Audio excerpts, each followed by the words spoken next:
again, and welcome to another episode of I Want to Talk About This Album. And today, you know what?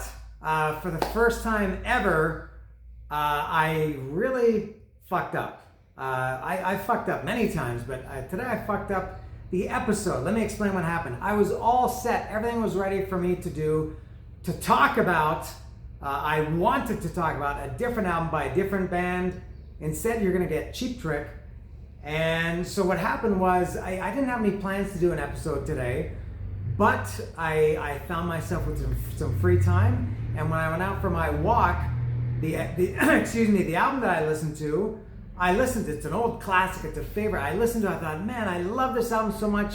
I want to talk about this album. So I thought, okay, I'm going to get home, I'm going to listen to it, and I'm going to talk about it. And by the way, I'm acting like it's a big secret. It's Faster Pussycat, Wake Me When It's Over. And one of my favorites, top 3 maybe from that genre or that era. And so I was already thinking, oh yeah, I know for sure everything I want to say about this record. I know every lyric, every song. I know this album perfectly. I needed to listen to it. I didn't need to listen to it. I wanted to listen to it more for inspiration than for to think, oh, what can I say about this album? So I was all ready to go.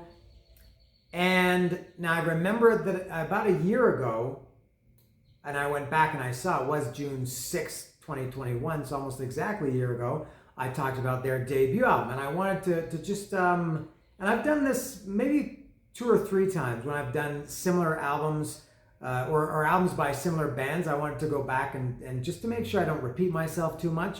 And I wanted to see what I said about Wake Me, if I said anything about Faster Pussycat or Wake Me When It's Over when I did the debut album. And I was reading the comments in the comment section down below, and I saw there's a guy called, I think his name is Mike Pratt. And he had commented when I did Faster Pussycat's first album on June 6th last year, 2024. Did I say 2021 earlier? When I did Faster Pussycat, I don't know when I did that. I remember the June 6th. And this guy Mike Pratt had commented that he was going to watch Wake Me When It's Over. And I thought, well, I haven't done that episode. And I read my reply and I thought, no, I didn't, go back and watch or leave a link or something. And I thought, I'm going to go check that. So I went into my YouTube creator studio account, whatever it's called, and I searched for Faster Pussycat. And yes, it turns out that I did Faster Pussycat. I Wake Me When It's Over. I had no idea. I did that in 2021. That was June 6th, 2021. Almost 4 years ago I did Wake Me When It's Over. So I had forgotten that I did that. So I completely scrapped everything. And I was outside listening to it. I always have this ritual. Maybe I've talked about this. I always have a little bag of peanuts and a beer. This indicates beer. And as I'm kind of either taking notes or just kind of listening to it, getting inspiration, thinking out what I want to say. And I sat out there and I was on the last or second to last song when I was reading these comments. I thought, oh man, I already did this. So I thought, well, fuck it. I'm not going to do anything. I'm just going to, enjoy my free time. But I thought, I feel like getting in front of the camera, and I've already drank that beer. So I drank another beer and went to the store, which is right beside my house, and bought another bag of peanuts. And I thought, and I'm going to talk about Cheap Trick in Color. I thought, and the reason I chose that, and I feel like Cheap Trick may be getting the shaft today because I'm totally unprepared, even more than usual. But I thought, what can I talk about that's kind of short? And believe it or not, I wanted to do something that I hadn't heard before, which In Color is, and I've got it here. I don't want to step on my dog. So there it is there. So the reason I chose this is because, believe it or not, I think I've mentioned this before, sometimes the albums that I'm familiar with are harder to talk about than the albums that I've never heard before. Because the albums I've never heard before, I take notes about, which I do have with Cheap Trick In Color, and it's kind of easy. It's harder to remember the albums that I'm familiar with. So I thought, okay, I want to do something quick and easy that I've never heard before. And this one, Cheap Trick In Color, this was one of the 5, King Kong Bundy, 5 count, was one of the 5 that I bought at El Chopo. For me, that was 2 weeks ago. I don't know when this episode will be up. I bought 5 records at El Chopo. Cheap Trick In Color was one. The last episode that I did of this, I Want to Talk About This album, was a second one, Rainbow Rising. And So I thought, all right, and I looked on my phone app, and it shows a new feature of the music app that I've been listening to. It shows how long each folder is. So I saw this was like 31 minutes or something. I thought, all right, I can listen to that quickly. Drink a beer. Remember this, drink a beer, eat some peanuts, write some notes, talk about it.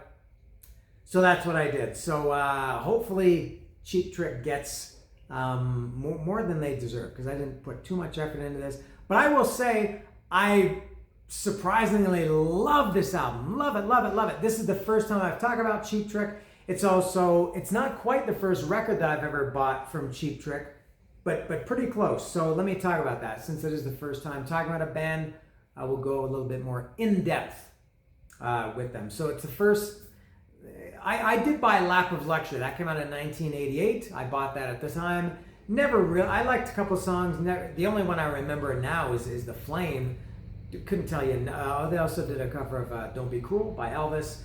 Couldn't tell you anything else about that album. So I feel like In Color is the first album I ever bought. And I saw it at El Chopo 2 weeks ago, and I thought, Cheap Trick, man, that's a band that I know is pretty beloved, and especially for people that like the kind of music I like, of my age anyway. It was kind of a little bit like Kiss, not anywhere near the influence that Kiss had, but a lot of the bands that I liked in the 80s and 90s said, yeah, we used to listen to Cheap Trick. So I thought, okay, I'll buy In Color. And it was a fair price too. And I looked at it. I didn't notice this when I bought it. I don't really check these things when I buy them. I just going to go, okay, I'll buy it. I see people buying records, and they're like, looking at it, inspecting it. Oh, there's a little decay here. I think you should knock 50% off the price, and this part over here is a little bit scuffed and everything. That is bullshit. Even though I've said that many of the records at El Chopo are in horrendous condition, I thought this is actually in pretty good condition, at least outwardly. You look at this, and you don't go like this. You actually go like this. You turn it this way. Whoops, yeah, this way. Not this way, because then Bunny Carlos and Rick Nielsen will be upside down. I want to shift my feet, but I don't want to step on my dog. He's joining me today for the first time. Isn't that something? And something that I noticed, and these guys, the real record guys, they get their magnifying glass out, and their I don't know what else they use. Maybe a jeweler's loop sometimes, and they're really inspecting everything, trying to find any reason to get a cheaper price. But something that I noticed when I was looking at this today is it's got some writing on it. So here, somebody wrote the name Ruth Mitchell. And then on the back, on Bun E's, did I show that right? I can't remember if I had upside down or not. So Ruth Mitchell, and then on the back, on Bun E. Carlos's shirt, it says March 2nd or February 3rd. I guess it must have been February 3rd, 1901, because it says bought in Lafayette, Louisiana, and then in quotations, Mardi Gras, 1981. So if it was Mardi Gras, it would have been, the date is written at 030281. So I assume, because it's American, it would be March 2nd, 81, but since it was bought in Mardi Gras, it must have been February 3rd, 81. 1981, and then there's another name, Jenny L., it looks like Doucet. So that was the previous owner, and somebody out there has a bunch of Kiss records and about 200 other records. No, I didn't have my name on all of them. I remember when I was a kid, this episode is going to be way too long. My sister took it upon herself, my older sister, to write my name on all my Kiss records, on the cover, and I think on the inside label too. So somebody out there has records with my name on them. I remember I was so mad about that. I think my sister was going through a phase of writing her name or my name on everything. And I remember this very well. Why? In case you lose it, then it can be returned to its rightful owner. So I think I'm gonna try. I like having these little projects. I'm gonna see if I can track down Ruth Mitchell and or what it looks like Jenny L. Doucet. Doucet sounds like a Louisiana name, like a French name, but it's not the French Canadian way, E-T-T-E. It's just Doucet, C-E-T. I'm extending. I think this is called overcompensating for the lack of effort and the lack of preparation for this record. So I liked it a lot, and I really, considering how long Cheap Trick has been around and how much of an influence, as I said, they were, I'm really a real Cheap Trick newcomer. As I said, I bought Lap of Luxury in 1988, that's it. I remember a friend had Budokan or Dream Police or something like that. Maybe some I knew the Cheap Trick songs from the radio. I never got into them at that time, which I really should have. I was shocked how much I like this album. I really like it. But the thing that I know about Cheap Trick, I always associate, and I did see them live once. Believe it or not, I saw them. I'm only saying believe it or not because I'm saying I'm not a fan. I was never into them. I saw them open for Aerosmith in 1987. That was the June or July or August, something sometime in the summer of 1987. Aerosmith was on the Permanent Vacation tour, and Cheap Trick was opening for them. And as far as I know, Cheap Trick opens for everybody every year. I don't pay attention to them, but I don't remember them ever being a headline band. It feels like for the last 20, 25 years in the internet era, you always hear Cheap Trick tapped as opening act for Aerosmith, or I think they've toured with Aerosmith a bunch of times, opening for whoever, Van Halen, Boston Journey, I don't know about Boston Journey, opening for AC/DC. I don't know who they're opening for, but it seems that Cheap Trick is a perpetual opening act. Good for them. I'm not knocking them for that. If that's how they make a living and they're successful and they're happy, good for them. But I would think as a Cheap Trick fan, I feel like that would be very frustrating to see them, opening for bands year after year. I would assume playing the same set, the same songs more or less. But and I don't even know who's in Cheap Trick. I'm sure it's still. I think it's still the three of them except Bunny Carlos's son instead of Bun. Why is he named Bun E. Carlos? I don't know. I don't know, but yeah, Cheap Trick. I missed the boat on them. Really like them. So that's all for Cheap Trick. And I also didn't know. I just thought, and I know they have Dream Police and Budokan and the first album. What else did they have?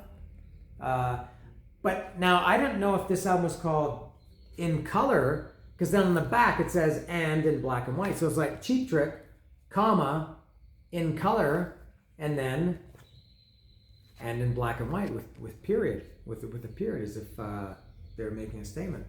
I've only ever known it as In Color, and it does, yeah, I checked this, it does say In Color on the spine. So I guess the and in black and white was maybe like a subtitle for the album or something, I don't know. And here is the gatefold, pretty cool.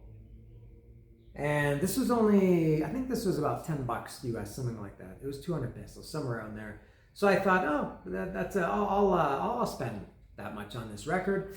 And I'm glad I did, because I like it a lot. One thing that I remember always that kind of bugged me about Cheap Trick when I was a kid, and remember I was a kid, so I was dumb. I'm not too much smarter now. These guys always bugged me. I was into Kiss and Van Halen and Ozzy and AC/DC and Black Sabbath, things like that. And to see these guys, especially Bun E. Carlos, being into Kiss and all these bands that had long hair and images. And I saw this accountant playing drums, and Rick Nielsen with his bow tie and baseball cap and short hair and everything. To me, this is what I wanted a band to look like, not this. I know it's a stupid thing, but like I said, I was a stupid kid. All right? So I will talk about this record now. I will get my notes. And so the first song is called Hello There. Now this album, as I said, is very short. It's 31 minutes. There are a couple of songs that, at least I think 3 that I thought they're too short. They could have been extended a little bit to make them more full, or to fill them out a little bit, to flesh them out. And Hello There is one. Now I have to say, and this is only 1 minute 41 seconds, and there's only 10 songs on this record, which is actually perfect. 1 minute 41 seconds of up-tempo hard rock, classic of this time. That the first opening song on the record was a real up-tempo rocker, and it's anthemic, it's up-tempo, it's a hard rock song, and it's Hello There, ladies and gentlemen. Are You Ready to Rock? I'd never heard it before. I guess I had. I assume it was on Budokan. There's no way they didn't open with this song. Maybe still do. I don't know.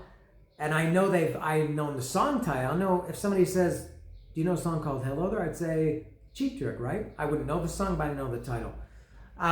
Great song, but a minute 41, you feel like they just kind of maybe didn't finish it, didn't flesh it out, or didn't complete it. It feels incomplete, but for what's on there, I don't think you should judge albums or songs or anything based on what you want them to be or what they should have been. So I will stop there and say Hello There is a really good song. Next is Big Eyes. I knew this from Anthrax. Anthrax did an album maybe 10 or 12, 13 years ago called Anthems, which was a bunch of covers, and they did Big Eyes on this, and I thought the Anthrax version was okay, and I thought the Cheap Trick version was also pretty good. I liked it, not as much as some of the other ones. Next is Downed. This was excellent. This is a really good song, just good, catchy, melodic hard rock. Next is I Want You to Want Me. Now, this one, obviously I've heard this song a million times. Maybe not a million, maybe 800,000, something like that. Loved it. I seriously can't remember the last time I heard this song. It might have even been, I left Canada 19 years ago, and I used to listen to the radio a lot, even in 2006. I feel like the last time I heard this song was when I still lived in Canada 19 years ago. I never listened to the radio here.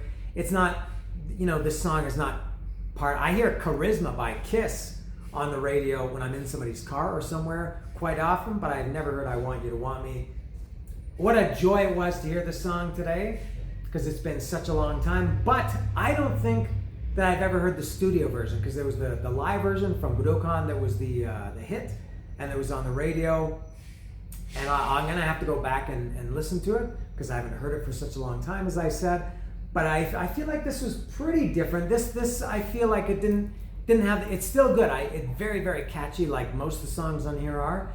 I feel like it was kind of lacking the energy of the live version, as a lot of bands, or who have live songs, Kiss especially, have a tendency to do. But I love it. It was one of my favorites, probably in I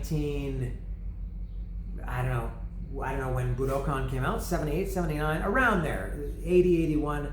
Man, I just couldn't get enough of I Want You to Want Me. Something that I did notice about this version, the studio version, is towards the end there's a kind of a weird, very brief piano. And this is another one that feels short.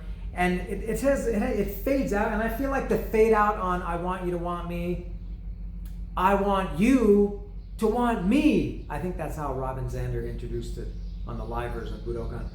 I feel like the song, it's too short, or even if they had extended, if they had if they had done that a little bit more. But I was listening to it, loving it today, and then it started to end. I thought, no, don't end it. Keep going, even if you're just repeating yourselves. But I Want You to Want Me is great song.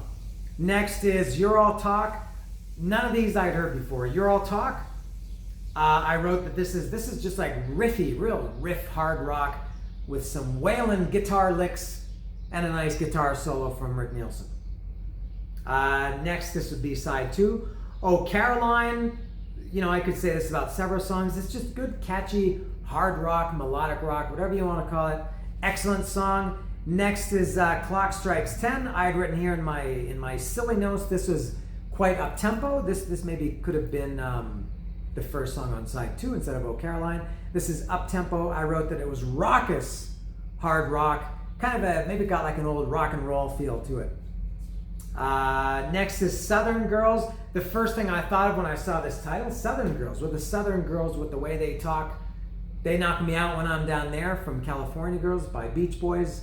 So immediately I had Beach Boys in my head, and spoiler alert, stay tuned for some Beach Boys. All right. So maybe it was that I had the Beach Boys in my head from the song title, Southern Girls.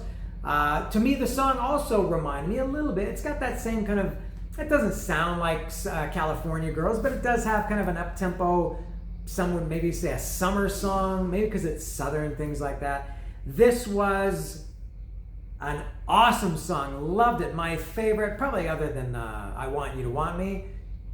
Hard to compare a song that I've heard for the last 40 to 45 years with a song that I just heard for the first time today. But this was Southern Girls is fantastic. Very, very catchy. Some cool hand claps in there. Loved Southern Girls. Probably my favorite. Next is Come On, Come On. Another one. This was an excellent song, but just like I Want You to Want Me and maybe Hello There, I felt that it could have been longer. It also had what I would call a premature fade out, just like I Want You to Want Me. I feel like they maybe could have done more with it. But I did like Come On, Come On. Actually, I liked it a lot. And then the last song, Ooh, It's So Good to See You. And maybe I'm not singing that right, but even though I just heard that song for the first time today, it's stuck in my head. Ooh, I guess it's like these kind of big harmonic backing vocals. It's so good to see you. And it starts with that. That's the chorus. They say don't bore us, get to the chorus, which is kind of a bullshit thing. But it starts with that chorus.